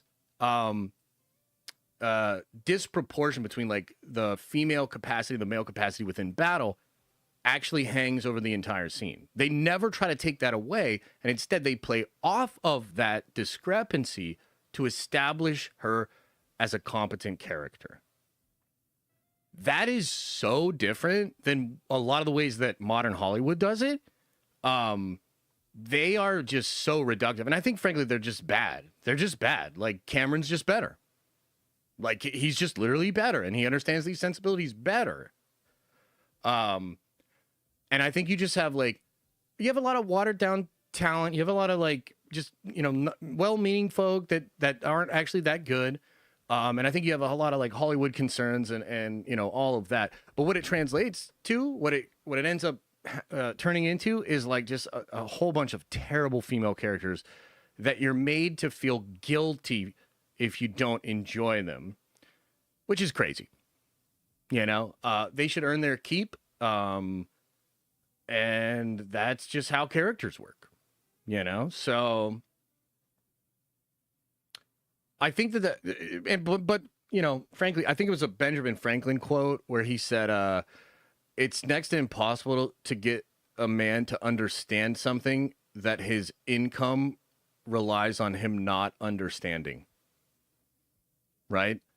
And what I mean is, I think there's probably a lot of people that actually understand that nuance and can articulate it in a way that would be even-handed, but there's far more clicks and there's far more money in just going for like the low-hanging fruit, beat your chest, woke is bad kind of bullshit, you know?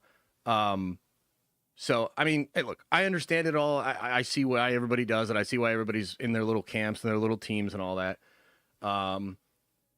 Sometimes people have a point, and I think they have a point about Ripley. And there's not a lot of other characters in the modern, you know, science fiction field, all of these different fields. You don't really get that vibe. You know what I mean? Like, you're meant to just accept female excellence. And, you know, one thing that I think maybe writers are missing is that men are incredibly hard on each other. Have you guys ever played a sport before or been a part of like a team thing with a bunch of dudes? Men are like really fucking hard on each other and they rib each other constantly. They're always pressing buttons, making fun of each other. I mean, we used to call each other slurs. You know what I mean? Like all the fucking time, dude. And that's dialed back, right? But my point is this. It's like a male culture. Like sometimes men do this thing where we'll say the most ridiculous shit and we're kind of almost saying it as a way to show trust. I know this might seem wild and some of you guys are like, bro, what the fuck? If I say some really fucked up shit to you, there's a sense I have that I trust that you won't go on the internet and expose me for saying all of this stupid shit. Okay? That is also a part of a lot of male culture, military culture, sports culture, you know. And I just think there's been a total misunderstanding of that within the modern era and a lot of the ways that like directors or writers tackle this issue. There's just like not a lot of understanding of how this all works, you know? So anyway, Let's see here. Legend says Phase 6 will be on par with Phase 3. Feige is back in his bag, and it's been 2 Fire projects released back-to-back with Ironheart and New Avengers. Yeah, I hope so, man. I still, despite everything that's going on, I still actually have a lot of optimism for Marvel.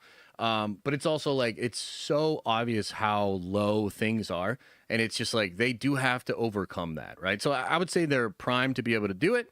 I would expect Phase 6 to be actually really good, and who knows, maybe Phase 7 will be like top of the charts. I'm here for it, but they have a lot to overcome. Prey was mid. I didn't like how her character was so hard-headed and got a lot of her brothers and her tribe killed. Alien Earth looks good, though. Oh, I love Prey, man. I love Prey. And I don't have any of those criticisms, but, you know, film's subjective. And I mean, one thing we can certainly say is that some of these things bother people more than others, you know? And in fact, like, it could actually be the case that the whole culture war divide is actually a divide of personality traits that just make it so certain things trigger certain people. You know what I mean? That is possible. That is a possibility. It is a possibility. Josh, what did you win? What? No, I've never played badminton. I only play good mitten, you know what I mean? I get that, but then you are at a stage in your life where those same buddies joke around, said some crazy shit, being in positions of local decision-making or power, and it gets crazy. Yeah, but I mean, I think that's like a totally different thing. You don't get triggered due to personality differences? Oh, no, you definitely do. You definitely do. If you ever study, like Myers-Briggs or, you know, Big Five or any of these personality types, it is absolutely true that certain personality types get triggered by certain. I mean, what do you think a personality type is? If you're just, I mean, I gotta be honest with you. The lights are on upstairs. I think you'll understand that, like, that's obviously the case. What is a personality? A personality ultimately comes down to like some form of preference, right? Well, with preference, doesn't that also come the opposite of preference? Hello? I just joined your Discord server. The link to the glimpse is in general. Hans Zimmer's one of the composers? Ooh, nice. Okay, we're going to try this again. I did watch this before, and then a bunch of people said it was fake. But we're going to try this again.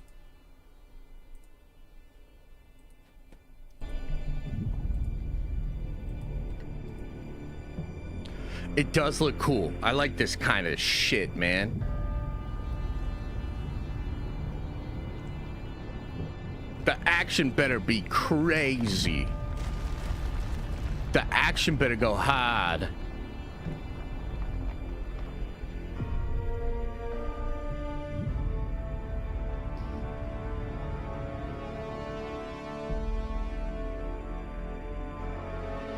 The war to end all wars.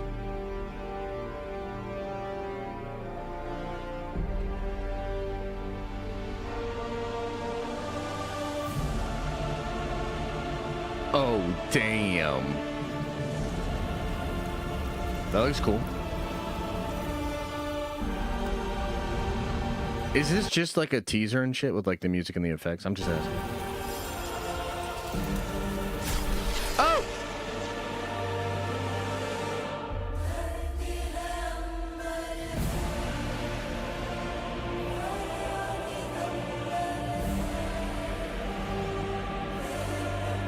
I mean, it looks cool, but there's no, like, I don't know what I'm supposed to latch on to. It's just a bunch of like images and logos and shit. The music's dope, but yeah, I don't know, man. I need a little bit more. You know what I mean? Like, I'm gonna be honest. Americans, we're greedy. We're greedy. We're rude. We're brash. And it's 4th of July tomorrow. You know what I mean? So like, I'm just gonna be honest with you, man. I need a little more. Boom, boom. Shoot, shoot. Punch, punch. Stab, stab. You know, Kamehameha waves, bro. Like, I need a little bit more. But thank you. What would the landscape look like if Marvel had kept the Infinity Saga level of quality through post-Endgame phases? Would everybody Marvel movie make $1 billion? Would fatigue KO the MCU anyways? That's a good question. I don't really know how to answer it. I mean, I think ultimately the worst thing was the volume and the lack of plan. So those two things combined created the fatigue. What could it look like without the fatigue? That's not really what you're asking. I don't think it's strictly a quality thing. We just went through all of those phases, and every single one of the phases has a few stinkers. It's really like, how did we enjoy the experience of going through the phase? That's kind of like, I did see RRR, and it was fucking incredible. Now, that's what I'm talking about. Action like that, and you got me. Canada Day already happened. I'm in a completely non-patriotic vibe now. Oh, hey, that's okay. That's okay. Maybe you guys can like half celebrate July 4th tomorrow, Isn't there still like a rumor that you guys are going to become a state or something? I'm not sure. Oh, no, politics. Oh, fuck. I get more entertainment from Rob here than I do from the MCU. Yeah, that's facts. That's facts. But to be fair, Rob is a pretty entertaining guy. You know what I mean? So, yeah. Noah says, I'm unfortunately turning 25 on the 5th. Any tips for a young old man? Your words are always helpful and insightful outside of the nerdy content. Hope everyone stays safe for July 4th. Much love, sir. 25 years old. Oh, man. 25. I would say this, man. When I was 25, I was an absolute idiot. And I felt like I was getting shit figured out, for sure. But it wasn't until years later when I realized just how much lower, or how much just I had to grow, even then. So my advice for you, man, I think you're still incredibly young. I think, as long as the world doesn't destroy itself, I think you're probably looking at a very long life. There should be some medical advancements and stuff like that. So I think you've got a lot of time. But I wouldn't necessarily take it for granted either. Life also just comes in phases, right? So it's hard for me, because I'm in a different phase of my life. When I was 25, I was grinding like crazy, dude. I was working so hard, and I had the capacity to work so hard. So I worked incredibly hard throughout my 20s. And in my 30s, I don't work as hard. I don't know if you guys noticed. I've been missing a few streams, So yeah. I would say just try to have fun, man. You're in a season where you have a lot of energy. You can go out there and get stuff done, enjoy life, try to make some memories. Know yourself. Yeah. You're not supposed to have it all figured out by 25, but be on the right path. Yeah, I mean, I would say though, even then, you don't necessarily have to be on the path. Stan Lee didn't publish Fantastic Four until he was 42. Zack Snyder didn't get his first movie until he was 38. There's all sorts of stories of folks that just get a break late in life, man. I think just keep working, try to enjoy life, try to learn. Keep going. Doomsday and Spider-Man 4 will make more than $1.5 billion, no matter what Superman does. I don't think the genre is hanging on Superman. Yeah. I mean, I can see your point. I would say this. I think if Superman is a lot like a Marvel movie and it's really poorly received, I think that does damage to the Marvel brand. I mean, the reason they delayed all of these movies is to get some distance, get some space between projects that were less well received and that didn't perform well. So a bunch of negative headlines, a bunch of negativity. They want to separate from that, right? Well, if Superman becomes another negative thing and it's attributed to Marvel because it's, if people think it's just a Marvel Superman, that does hurt Marvel. Now, you might be right. Spider-Man 4 might make that 1.5. Doomsday might make that 1.5. And it might not be affected by what Superman did. But I'm also I can't be as bold as you are with that statement, man. Like, unfortunately, like I'm seeing what's happening. I think it could. I think it could actually negatively affect it, man. We'll see. DC won't gross over $1 billion until Teen Titans. That's a wild take. That is definitely a wild take. Spider-Man and Doomsday are on the line. We'll see. So let's talk about one more main topic, and then we can just kind of do Q&A. I would like to do a longer stream, but there's also just like not a lot of news, man. It does feel like things are a little slow this week. Did you hear about the new Khan lore and that he's searching for Horus? I did. Maybe we should watch a video about that. What's a really good video that summarizes all of that? You know what I mean? If you can let me know, I'd be down.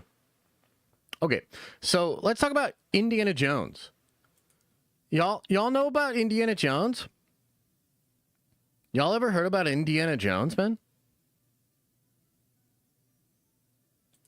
You ever hear about this? You know about this?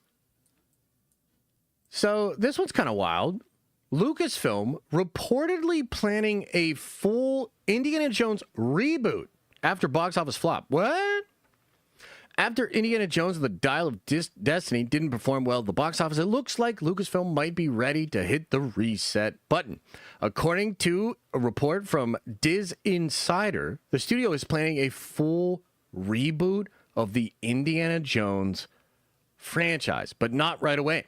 They're apparently letting it rest for a bit before making any official announcements.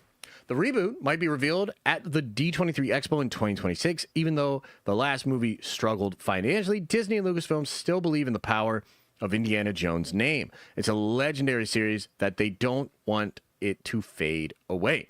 Dial of Destiny, which, by the way, if Kathy is somewhat on the way out, does this mean that Dave Filoni is in charge of Indiana Jones? You know what this means? Ahsoka's going to pop up in Indiana Jones. Dial of Destiny is the 5th movie in the franchise. Came out in 2023 and was meant to close the book on Harrison Ford's version of the character. It was a hit.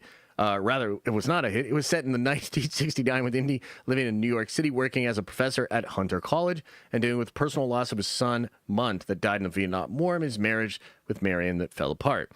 Things change with Helena Shaw, his granddaughter, played by Phoebe Waller-Bridge, shows up and girl bosses all over the movie. And, Kaylin, what do you think of that?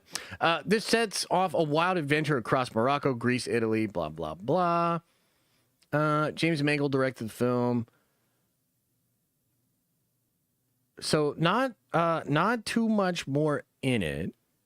Around that time, Disney was exploring different ideas, like maybe a movie or a Disney Plus show. But in 2023, Lucasfilm had reportedly put those plans on hold to focus on Star Wars. Yeah. Okay, so that's kind of interesting. Yeah, they had some plans here, but this was around that time where Bob Iger was kind of going around. He just got back as the boss of Disney. He was kind of going around and just like enforcing everybody to like actually start making money again. So I'm pretty sure he was like, "You're not doing any more of this bullshit. You're not doing any more of that bullshit. You're doing Star Wars, Kathy. You're doing Star Wars. Look here, Kathy." You know what I mean? So it was around that time. Whew, I gotta say, chat, gotta know, what are your thoughts about this? A reboot of Indiana Jones. I would say this. I'll give you a couple thoughts here, but I definitely want to know what you guys think. I think number one, you need to let this thing rest, man. We need a couple of years. You know what I mean? We need a couple of years here before that happens. And also in chat, I don't care who's arguing, just stop. Just stop. Okay? I don't want to be looking at people arguing. I don't care if it's Justin. I don't care. Stop. Let it go. Or I'll end the stream. Dead ass. So, I would say they need more time, okay? I think they need at least another year. I wouldn't announce anything until 2027, maybe 2028.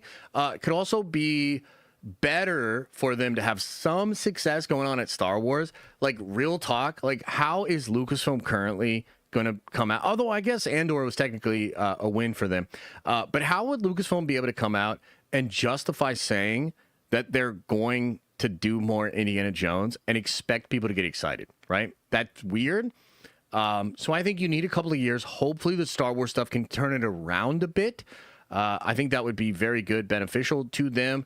Also, man, it's weird to have the guy that directed that bomb still doing a Star Wars movie. Like, I don't know. That just feels a little bit weird. Maybe if that goes slow, you just end the Mangold thing. As excited as I am for the film, I think it'll do nothing but bring up bad conversations about Indiana Jones. So those are kind of my main thoughts. Like, I think it could work. Indiana Jones is so cool. Like, such a cool character. They had a young Indiana Jones show. You know, Indy has worked in multiple formats, multiple versions before. Definitely iconic. You know, and with Bond, you know, getting a revitalization, there's a lot of focus, a lot of energy on that. I would say Indiana Jones is a similar type character, right? Like, similar. He's a similarly nostalgic, old school, you know, kind of a hero. So I think there's obviously a way that could resonate and that people could enjoy. I guess the main question, this is on all of our minds. After the Phoebe Waller-Bridge, whatever her name is, thing, which was so ridiculous that it became South Park parody, what are they going to do with Indiana Jones in the next iteration, right? Because I feel like if they just try to do more of the same, I don't think that's going to work. I think you probably take Indiana Jones in a more traditional route. This means probably period piece, like don't modernize them. You know, do it back in the day. Get a person that loves Indiana Jones with a great filmography, somebody that's really talented. Get really, really good writers. I think if you had that happen, you had the right talent come on board with the right vision, it could work. I actually think it could work. I think people would be more supportive of this than they were of Dial of Destiny. That's what I think. And so, who knows, man? I mean, Lucasfilm might have the last laugh. I know it's crazy to think about because I feel like they've fucked up so badly over the past many years. But you look at what's happening with Star Wars, and it kind of seems like there might have been a ceiling and as far as how much damage they could actually do to the brand. A lot of normies and people still really excited about it, which is cool. Maybe we see a scenario here in which there's more life in the Indiana Jones brand if they get the right person for it. Like, I don't know who you guys would want for it, but there's a lot of new promising talent that's sort of popping up in Hollywood. So you get the right talent on it, the right director, the right vision, and I say wait at least another year. And that's what I think we should do. Oh man, I just had like a weird pain in my neck and got a little dizzy. I'm not trying to panic anybody, but if I drop dead right here and now, it's been real. Appreciate you guys, much love. Feeling a little strange. The Valrak video, I watched the Valrak video and I didn't quite understand exactly what he was saying in it. I love Valrak. Like, Valrak's like my man, but sometimes he does waffle and I'm like, wait. What exactly happened? You know what I mean? Yeah. I think Star Wars should do a short film contest with unknown filmmakers and bring in some. Oh, that's actually a really cool idea. I think that would be great. Did you already see the new Rivals characters? I did. Rivals characters look cool, man. I'm excited. Blade, Jean Grey, super cool. Hell yeah. Kind of seems Cavill has been blackballed. What the fuck are you talking about? He's starring in Highlander. He's starring in what's that other John? He just got done doing a bunch of other movies. I don't know what you're talking about, man. I can't wait for Minecraft Part 2. Oh, I bet you're excited. Oh, I bet you're excited, brother. Basically, the Khan woke up, was really distraught that Big E killed Horus, said he could find his soul or whatever in the afterlife. Oh, that's sick, dude. Oh, man. That's sick. He got the Sneider treatment straight to streaming. Yeah, one of the movies did go straight to streaming, for sure. For sure, yeah. Are you just like a hater, Major? I don't understand. You don't like Henry Cavill? Who doesn't like Henry Cavill? Bro, a few more hours to my 3-week break? This motherfucker's got a 3-week break and he's up here giving me shit about Ironheart? What about me? What about my 3-week break? Holy. Henry Cavill was in that flop with Dua Lipa as well. That's true. I didn't see that actually. But what was that thing called? I did actually want to see that. Apparently Cavill's like barely in it though.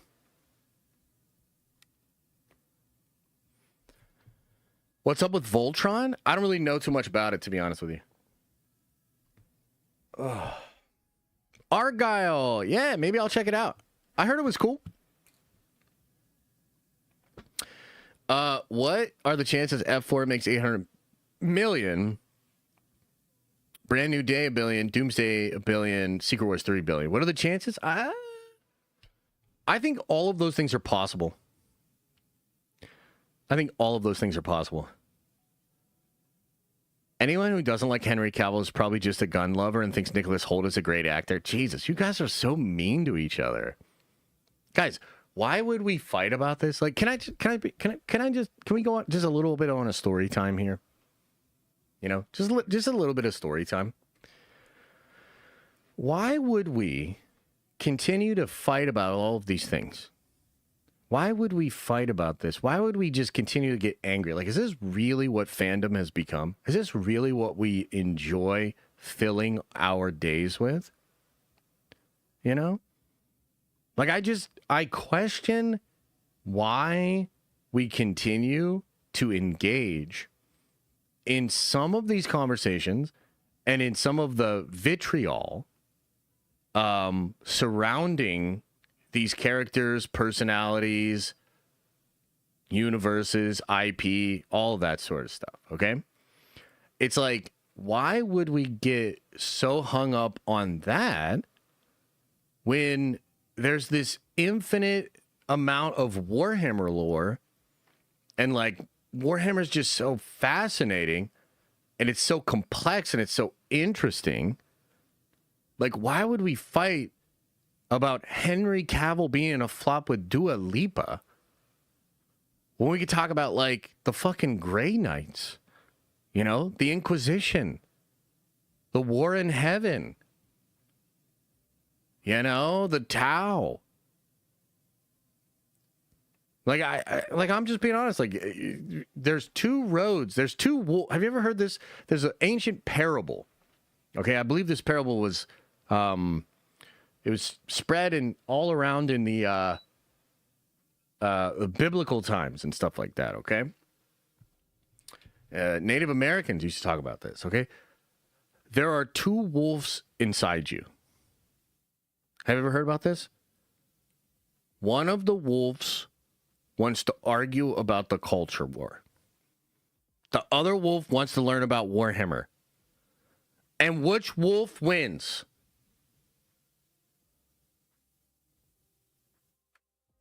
Which wolf wins? The one you feed, Corey. Absolutely. Holy shit. I mean, I'm just up here trying to help you guys, you know? Warhammer Wolf is the alpha. True. My hands are too shaky to paint figures. That's tough. That is tough. Maybe you could use a little bit of control. Maybe you could get an airbrush, you know? Or I could paint you something, you know? Maybe I'll paint you up something. You could give me notes as I paint it. Oh, no. Yeah, Josh doesn't contribute to the Superman negativity. See, exactly. I'm glad you recognize it. I don't contribute to the negativity, you know? And I'm glad that you understand that.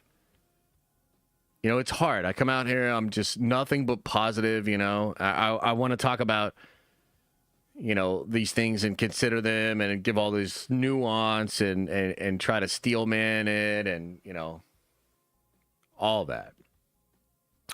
Your thoughts on the Diddy trial?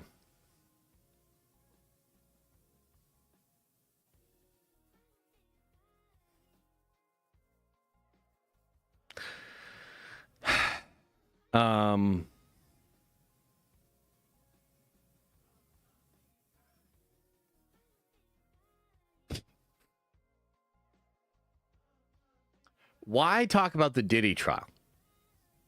You know what I mean? Like, why talk about the Diddy trial? And also, here's one thing I'll say about it. Okay? I'll just say one little thing about it. Somebody should probably contact whoever does the car insurance for Kid Cudi. Because I got a feeling another act of God's coming and another car's going to blow up. That's all I'm saying. That's all I'm going to say. Just one little bit of like, who's insuring this dude's vehicles?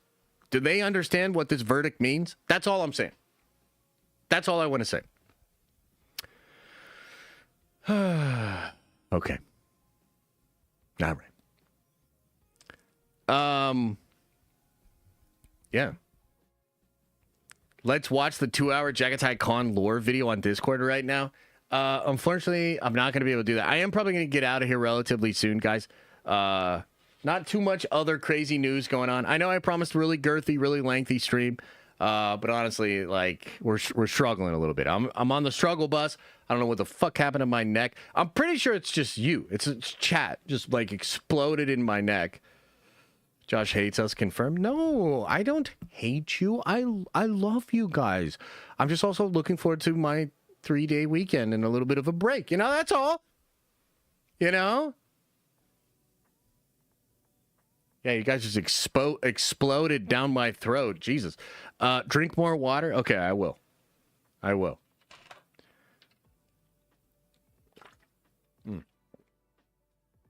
Yeah, you right.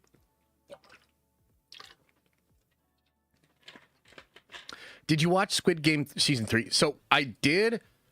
Unfortunately, when they did the shit with the baby, I had to stop watching it with the wife. She's just not down with baby stuff. She can't, like, if the baby's not safe. Like, y'all ever seen Apocalypto? Apocalypto? Love Apocalypto. We sat down to watch it one time. I had forgotten how brutal that shit was with the children. Like, at one point, one of the Aztecs grabs one of the baby by the leg, and he's just like flailing and shit. It was just too much for her. Mama doesn't want to deal with that shit, and it's all good. Totally respect it. So, when the baby happened in Squid Game, we had to stop watching. I will finish it on my own, but Mama's not down. Was it a CGI baby? I think it was a CGI baby, although I never confirmed that. Yeah. But anyway, guys, I'll chill 10, 15 more minutes. How about this? Get it out of your system. What else do you want to say to Papa Josh before I go away? And I'll see you guys on Monday. Any other thoughts, comments? Like, do you want to argue about the culture war one last time? Like, I'm here for you guys. 10, 15 more minutes. What's on your mind? What do y'all want to talk about, man? What do y'all want to talk about? Okay? Do you guys know that I love you? Should we talk about that? I love you guys, man. You know, thanks for being here. Thanks for always making these chats interesting. Thank you for, paying attention to the stuff that comes out of my mouth. So much so that we're able to, keep doing this and whatnot. So I really appreciate it. Thank you, guys. Bro, just enjoy the holiday weekend. I would love to. It's getting, like, really hot in here, too. The fuck's up with that? Justin says, yo, man, fuck it. Just become a full-time gamer, man. These franchises are cooked anyway. Look, man, it wasn't me, man. I swear. I'm not starting nothing, man. I was just trying to say that it was difficult to have chat open in that moment when I was trying to do a segment when you guys are going back and forth. That's all, And gaming, I love gaming, and I think we will talk more about gaming in the future. Yeah. I really appreciate you giving your honest thoughts about Glimpse. A lot of foreign influencers are hyping it up without knowing about the story. At least you respect the opinion of Indians. Yeah. Look, I like the Bhagavad Gita. I really like that story, and I really like some of the mysticism that comes from Hinduism, and some of that is from the Indian culture as well. So yeah, I mean, I like a lot of those stories. I've also watched some of those movies. I like how y'all do action. I'm not a musical guy, so I'm not really into the Bollywood stuff. But yeah, like RRR was incredible. Yeah. Hope you guys cook. I hope you guys cook with that shit, man. Andrew says, "You the man. Love the content, and you can't wait for your Warhammer content. You're a big reason why I committed to the hobby." Oh, thanks, man. I appreciate it. Yeah, I mean, I love it. I don't know what else to say. Like, I love it. Probably gonna play another game tonight, you know, to be honest with you. And I'm enjoying writing the videos, you know. I'm putting a lot into them. You know, yesterday I edited a half-hour long video and just put, like, I was spending so much time, like, picking the perfect music and, like, balancing it, and just I don't know. I just love the process. And I don't really get to do that with Marvel as much. You know, the Marvel stuff's like on a, you know, we just go and stuff. I occasionally will spend my time and take my time and you know, make something really good, but I am obviously very passionate about Warhammer, and passion and preference is a beautiful thing, man. You know, I know it doesn't make sense always to everybody, but preference is put in you from God.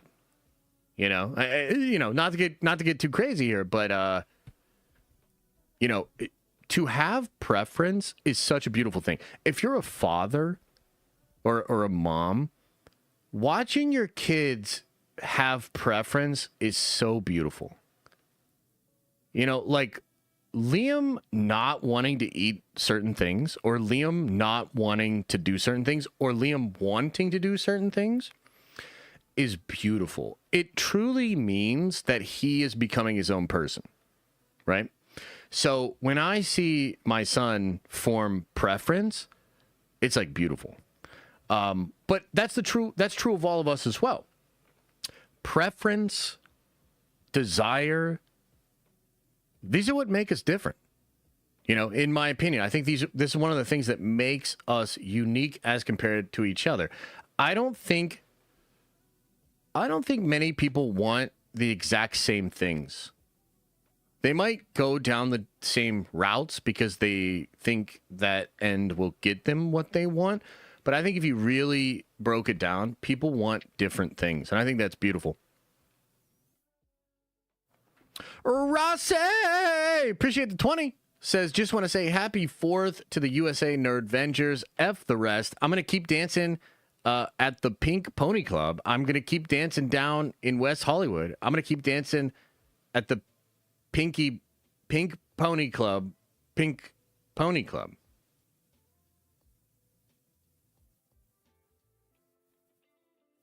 All right. Hell yeah. Appreciate it. How do you feel about Thundercats? Thundercats are cool. I never really got into it too much, though, to be honest.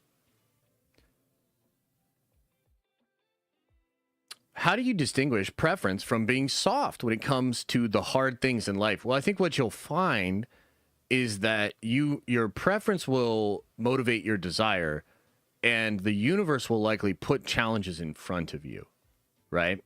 So, you know, I think you're probably thinking of it wrong, right? If you think that maybe you're thinking of like being satisfied and therefore not expanding or whatever. But I think it's like a mistake to say that preference or desire, like, I guess maybe you're thinking like, I prefer to be cool to hot, or like, I prefer to not work or work out or something like that. Like, I don't understand exactly what you're getting at.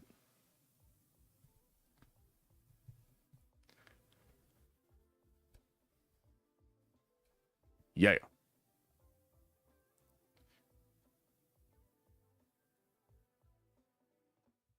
Oh, is that so? That's funny.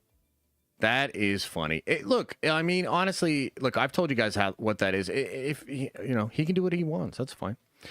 Josh, have you read Absolute Martian Manhunter? It's so good. I have not, but I love Denise Camp, so it's high on my list. I would like to check it out, but yep.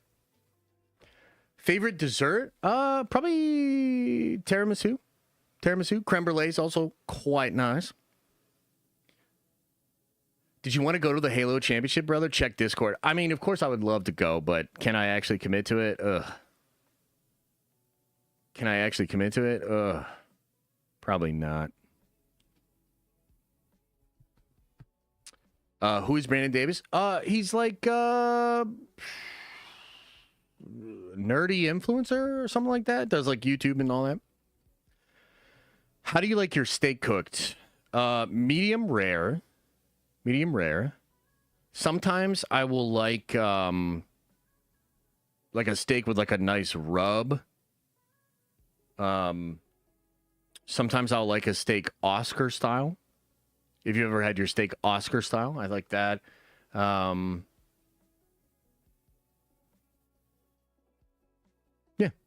just kind of depends. Fully cooked is better? What does that mean? Preferred potato style? Scallop potatoes. Superman versus Silver Surfer. Get nerdy. I think you'd be surprised at how close Norrin Rad is to the physical strength of Superman. They're probably equivalent in speed a lot.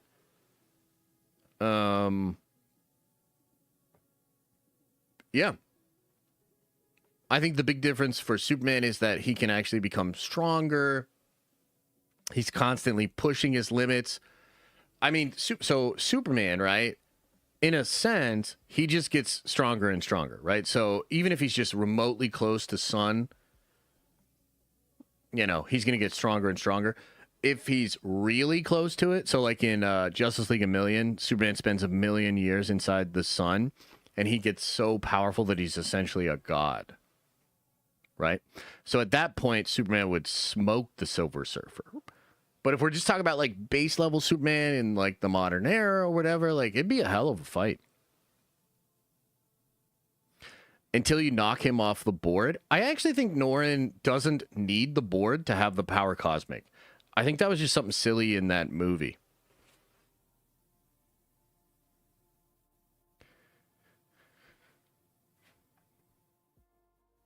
Nah, I don't really fuck with kimchi, nah. Oh, you like Greek fries? Greek fries are I like Greek fries. They're pretty cool. Greek sauce is good.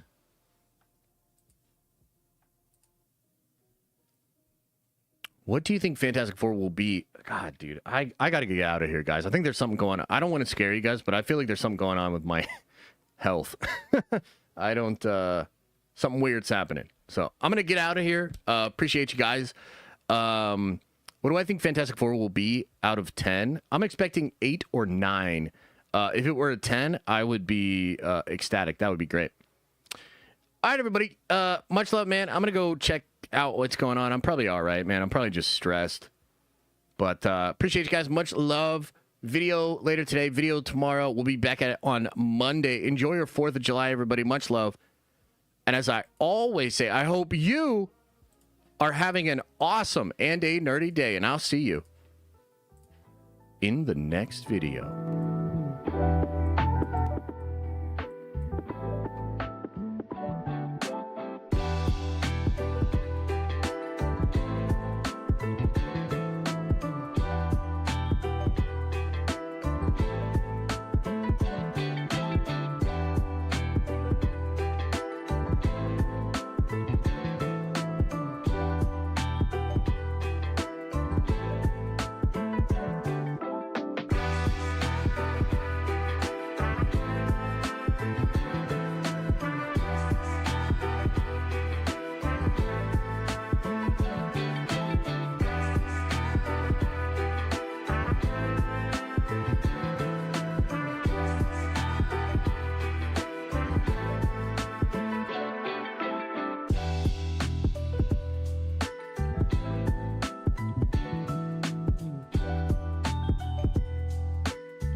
Is everybody gone?